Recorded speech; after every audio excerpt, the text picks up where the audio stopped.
Assalamualaikum warahmatullahi wabarakatuh. Di sini, kami dari kelompok 9 ingin menjelaskan tentang pendugaan parameter dengan dosen pengampu yaitu Nurhayani, SE, MSI. Di sini, kami beranggotakan yang pertama yaitu Fatmawati dengan NIM C1C020088, Yumiza Aprilia Putri dengan NIM C1C020089, dan saya, Bima Aputra, dengan NIM C1C020095. Untuk penjelasannya, akan dimulai oleh Fatmawati. Kepada Fatmawati, dipersilahkan. Baiklah, saya akan membaca konsep dasar pendugaan parameter.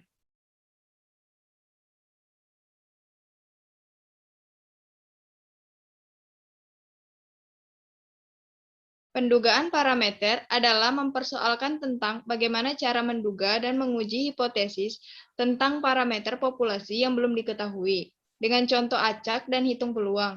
Dugaan terhadap parameter populasi dapat berupa titik atau selang.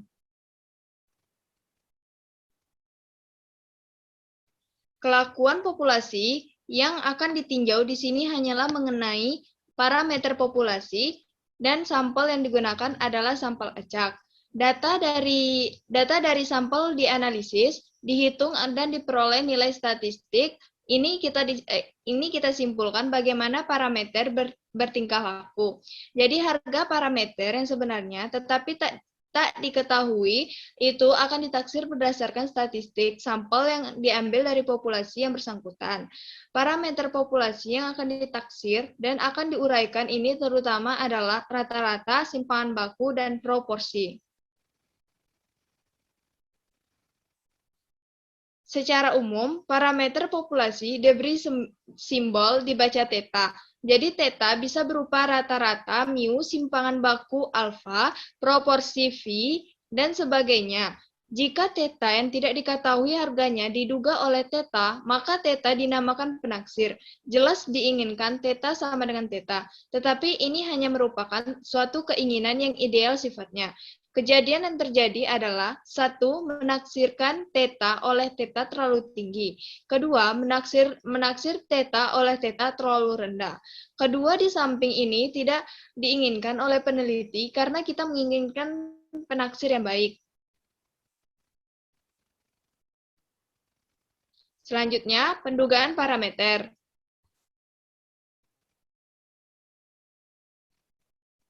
Pendugaan dikatakan terbaik apabila memiliki ciri-ciri sebagai berikut.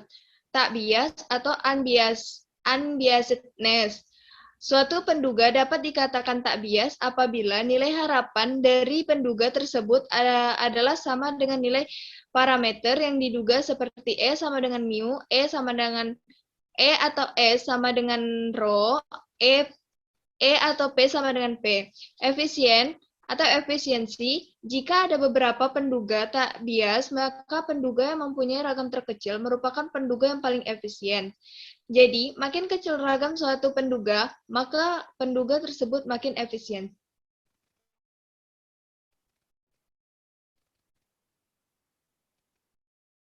Selanjutnya, kecukupan atau survensiasi. Suatu penduga selain tak bias dan efisien, masih ada kriteria lain, yaitu bahwa penduga tersebut harus mengandung semua informasi tentang parameter populasi, atau dengan kata lain, penduga tersebut harus mempunyai syarat kecukupan. Dalam hal ini, median dan modus bukanlah penduga yang berkecukupan, karena hanya mencakup suatu nilai pada pertengahan data yang telah diurutkan, atau nilai mempunyai frekuensi tertinggi. Konsistensi atau konsistensi. Suatu penduga dikatakan konsisten apabila jumlah kuadrat galat mendekati 0 kalau ukuran contoh mendekati tak hingga. Selanjutnya akan dibaca oleh Yumiza. Baiklah, saya akan menjelaskan tentang cara-cara menduga atau menaksir. Menduga mu secara umum, penduga mu adalah X dengan rumus X bar sama dengan dalam kurung sigma N XI per N. Penduga atau titik taksiran untuk sebuah parameter mu, misalkan harganya akan berlainan tergantung pada harga X yang didapatkan dari sampel yang diambil. Karena orang sering merasa kurang yakin atau kurang percaya atas hasil penduga macam ini. Sebagai gantinya, dipakai interval pendugaan atau selang taksiran yaitu menduga suatu parameter di antara batas-batas dua harga dengan tingkat kepercayaan yang telah ditentukan. Jika koefisien kepercayaan dinyatakan dengan alfa, maka besarnya 0 lebih kecil dari alfa lebih kecil dari 1. Harga rho yang digunakan tergantung pada persoalan yang dihadapi dan keyakinan peneliti. Namun, yang biasa digunakan ialah 0,95 atau 0,99. Jadi, pendugaan theta yang dimaksud adalah P dalam kurung A lebih kecil daripada theta, lebih kecil daripada B, sama dengan alfa. P sama dengan peluang yang diinginkan. A, batas awal pendugaan. B, batas atas pendugaan. Theta, parameter yang diduga. Alfa, koefisien kepercayaan pendugaan. Perumusan ini berarti bahwa peluang theta terletak di antara nilai A dan B sebesar alfa. Dalam penelitian, A dan B dihitung harganya berdasarkan data sampel, maka A dan B merupakan bilangan tetap. Maka, perumusan di atas berarti kita merasa percaya sebesar alfa bahwa parameter theta akan ada di dalam interval A dan B. Selanjutnya yaitu aplikasi pendugaan parameter. Pendugaan rata-rata mu. Misalkan, kita mempunyai suatu populasi berukuran E dengan rata-rata mu dan simpangan baku alfa. Dari populasi ini, parameter rata-rata mu akan diduga dengan untuk keperluan ini kita mengambil sampel sebesar N dan hitung rata-ratanya X bar jika data berasal dari populasi yang menyebar normal dan alfa diketahui, maka P dalam kurung S bar dikurang Z 1/2 alfa. Alfa akar N lebih kecil daripada mu, lebih kecil daripada S bar ditambah Z 1/2 alfa, alfa akar N sama dengan A. Di sini Z 1/2 alfa nilainya diambil dari tabel normal baku untuk ruangan 1/2 alfa. Jadi interval kepercayaan parameter mu sebesar alfa yaitu seperti rumus yang ada di layar. Sedangkan dalam penelitian atau kenyataan parameter alfa tidak diketahui sehingga interval kepercayaan parameter mu-nya sebesar alfa menjadi seperti yang rumus yang ada di layar. Di mana T 1/2 alfa nilainya diambil dari rumus tabel T dan F dicari dengan rumus T sama dengan FB sama dengan sigma N dalam kurung F dikurang X bar pangkat 2 per N kurang 1. Jika ukuran sampel berhingga yaitu sebesar N yakni N per N lebih besar daripada 5%, maka rumusnya berubah seperti rumus yang ada di layar Anda. Pendugaan proporsi V. Populasi binomial berukuran N, di mana terdapat proporsi V untuk suatu peristiwa yang terdapat di dalam populasi tersebut.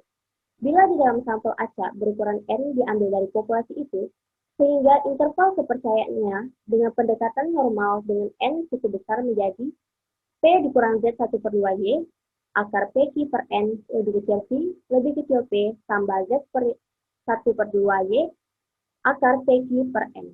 Dengan P sama dengan X per N dan Q sama dengan 1 per P, sedangkan Z 1 per Y adalah bilangan Z didapat dari daftar normal baku untuk ruang 1/2 Y. Selanjutnya akan dijelaskan oleh Bima Saputra.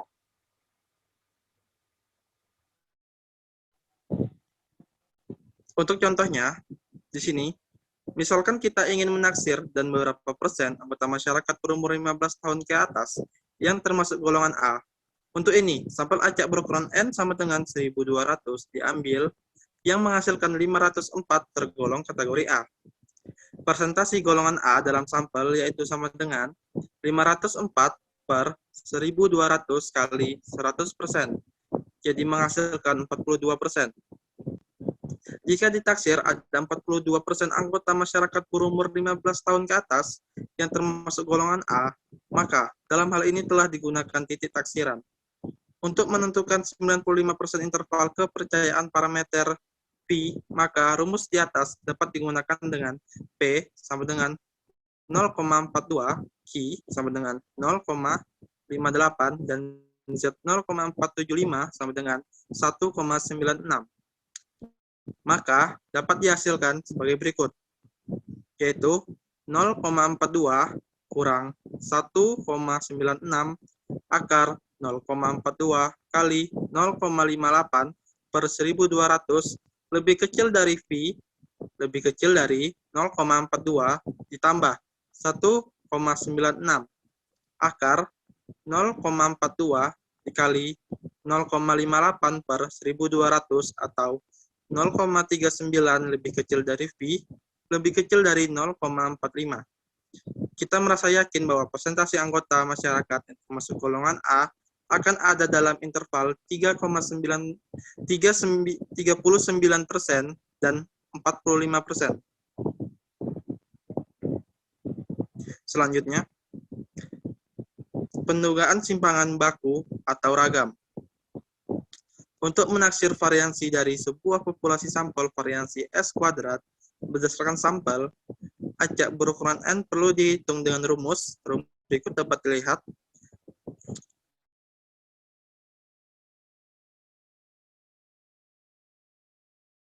Kuadrat adalah penaksir tak variansi O kuadrat. Akan tetapi, simpangan baku S bukan penaksir tak bias. Untuk simpangan baku O kuadrat, jadi titik taksiran S untuk O kuadrat adalah bias. Jika populasi berdistribusi normal dengan varians O kuadrat, maka 100% interval kepercayaan untuk O kuadrat ditentukan dengan menggunakan distribusi C kuadrat. Rumusnya adalah sebagai berikut. Dengan rumus tersebut dapat disimpulkan dengan N sama dengan ukuran sampel, sedangkan X kuadrat setengah dalam kurung 1 tambah Y dan X kuadrat setengah dalam kurung 1 kurang Y didapat dari daftar C kuadrat P sama dengan setengah dalam kurung 1 tambah Y dan P setengah 1 kurang Y dengan DK sama dengan N kurang 1. Selanjutnya, untuk contohnya, yaitu sebuah sampel acak berukuran 30 telah diambil dari sebuah populasi yang berdistribusi normal dengan simpangan baku ρ, dihasilkan harga statistik S kuadrat sama dengan 7,8 dengan koefisien kepercayaan 0,95 dan DK sama dengan 29. Maka daftar C kuadrat didapat adalah X kuadrat 0,975 sama dengan 45,7 dan X kuadrat 0,025 sama dengan 16. Jadi diperoleh 29 kali 7,8 per 45,7 kecil dari ρ kuadrat kecil dari 29 kali 7,8 per 16 atau 4,95 kecil dari ρ kuadrat kecil dari 14,14. Dengan N, ukuran sampel sederhana X kuadrat setengah dalam kurung 1 tambah Y dan X kuadrat setengah dalam kurung 1 kurang Y didapat dari daftar C kuadrat P sama dengan setengah dalam kurung 1 tambah Y dan P setengah dalam kurung 1 kurang Y dengan DK N kurang 1. Selanjutnya,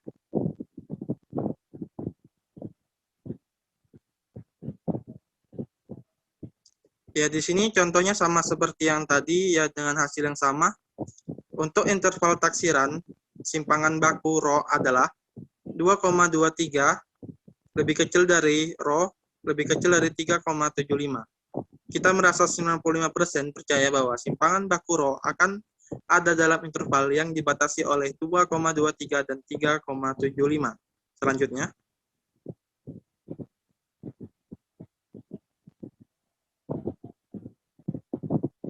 pendugaan selisih rata-rata. Misalkan kita mempunyai dua buah populasi, kedua-duanya berdistribusi normal. Rata-rata dan simpangan bakunya masing-masing mu1 dan rho1 untuk populasi ke-1. mu2 dan rho2 untuk populasi kedua. Dari masing-masing populasi secara independen diambil sampel acak dengan ukuran N1 dan N2. Rata-rata dan simpangan baku dari sampel-sampel itu berturut-turut 1, S1, dan 2, S2. Akan ditaksir selisih rata-rata mu1 kurang mu2. Jika kedua populasi normal itu mempunyai rho1 dan rho2 sama dengan rho, dan besarnya diketahui, maka 100% interval kepercayaan untuk mu1 kurang mu2 ditentukan oleh rumus sebagai berikut. Bisa dilihat rumusnya di bawah, di tanda ungu. Selanjutnya, dengan Z setengah Y didapat dari daftar normal, baku dengan peluang setengah Y. Dalam hal rho1 sama dengan rho2 sama dengan rho. Tetapi tidak diketahui besarnya. Pertama-tama dari sampel-sampel kita perlu tentukan varians gabungan dinyatakan dengan S kuadrat dengan rumus sebagai berikut. Di label hijau rumusnya ada di bawah, bisa dilihat. Slide selanjutnya. Ya, di sini ada interval. Kepercayaan ditentukan dengan menggunakan distribusi student. Rumus untuk 100Y%, interval kepercayaannya yaitu mu1 kurang mu2 adalah di sebelah kanan, bisa dilihat rumusnya. Untuk selanjutnya, untuk populasi normal dengan rho1 tidak sama dengan rho2, dilakukan pendekatan dengan memisalkan S1 sama dengan rho1 dan S2 sama dengan rho2. Untuk sampel acak berukuran cukup besar, rumus interval kepercayaan ditentukan oleh, rumusnya ada di sebelah kanan dari penjelasan saya. Bisa dilihat di layar monitor. Untuk selanjutnya, pendugaan selisih proporsi. Kita mempunyai dua populasi binom dan parameter untuk peristiwa yang sama, masing-masing V1 dan V2. Dari populasi ini, secara independen, masing-masing diambil sebuah sampel acak berukuran N1 dari populasi ke-1 dan N2 dari populasi kedua. Proporsi untuk peristiwa yang diperhatikan dari sampel-sampel itu adalah P1 sama dengan X1 per N1 dan P2 per N2 dan X1 dan X2. Menyatakan banyaknya peristiwa yang diperhatikan yang didapat dalam sampel ke-1 dan kedua. Akan ditentukan interval taksiran untuk digunakan pendekatan oleh distribusi normal, asalkan N1 dan N2 cukup besar. Rumus yang digunakan untuk interval kepercayaan 100%, selisihnya adalah, ini adalah rumusnya untuk pendugaan selisih proporsi. Bisa dilihat dengan Q1 sama dengan 1 kurang P1, Q2 sama dengan 1 kurang P2, dan Z setengah Y didapat dari daftar normal baku dengan peluang setengah Y. Selanjutnya, pendugaan rasio dua ragam. Jika S1 dan S1 kuadrat dan S2 kuadrat merupakan ragam contoh acak bebas berukuran N1 dan N2 yang masing-masingnya dipilih dari populasi normal, maka selang kepercayaan 1 kurang alfa 100% bagi rasio dua ragam populasi normal tersebut. Bisa dilihat rumusnya di kanan, ya, dengan FA dalam kurung V1 V2 dan FA2 dengan V1 V2 merupakan nilai sebaran F dengan derajat bebas. V1 sama dengan N1 kurang 1 dan V2 sama dengan N2 kurang 1. Sebelah kanannya terdapat luas A per 2. Ya, selanjutnya. Sekian presentasi dari kami. Mohon maaf jika terjadi kesalahan dalam penjelasan, dan semoga penjelasan kami bermanfaat bagi para penonton. Ya, kami tutup. Wassalamualaikum warahmatullahi wabarakatuh. Dadah. See you next time.